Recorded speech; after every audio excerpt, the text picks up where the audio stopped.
కొంత అసంతృప్తికి లోనైంది అనే ఇది ఉంది కదా, మీరు వచ్చాక అంత యాక్టివ్ అయ్యారా మళ్ళీ? మొత్తం యాక్టివ్ అయింది. అంటే కొన్ని ఉన్నాయి, మామూలు నాయకులు ఉంటారు, సీనియర్స్ ఉంటారు కదా, వాళ్ళు కొంచెం ఆశిస్తారు టికెట్ కోసం, అది అందరికీ తెలిసిందే. మరి మీతో కలిసి రావాలి కదా వాళ్ళంతా, వస్తారా? అంతా వస్తానా? ఏంటి సార్ జయచంద్ర రెడ్డి గారి బలం ఏంటి? పేరులోనే ఉంది జయము చంద్రము. నా బలం నా ప్రజలు, వాళ్ళ ఆశీర్వాదాలు. ఏంటి మీరు వచ్చిన ఈ అనతి కాలంలోనే ప్రజల్లో అంత బలం ఎట్లా సంపాదించగలిగారు?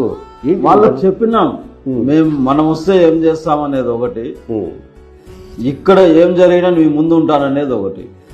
నిజంగా ఉంటారా సార్? కొంతమంది మాట్లాడినప్పుడు కూడా దానికి నిదర్శనమే కదా మన చేసింది.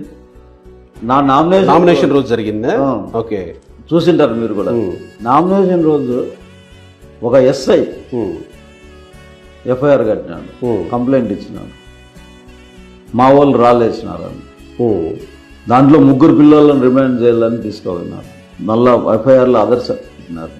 ఆ రోజు ఏదైతే కేసు పెట్టినా, ఆ రోజు తెల్లారి నుంచి సాయంకాలం వరకు డిఎస్పీ ఆఫీస్లో కూర్చొని మొత్తం అన్ని వీడియోస్తో సహా, ఫుటేజ్తో సహా మన దగ్గర ఉన్న అన్ని చూపించి వాళ్ళను రిమాండ్ కానియకుండా 11 గంటల వరకు లాయర్లను పెట్టి జడ్జిని మేల్కోబెట్టి 11 వరకు పోరాడే వాళ్ళని రిమాండ్ లేకుండా బయట తీసుకొచ్చినాం.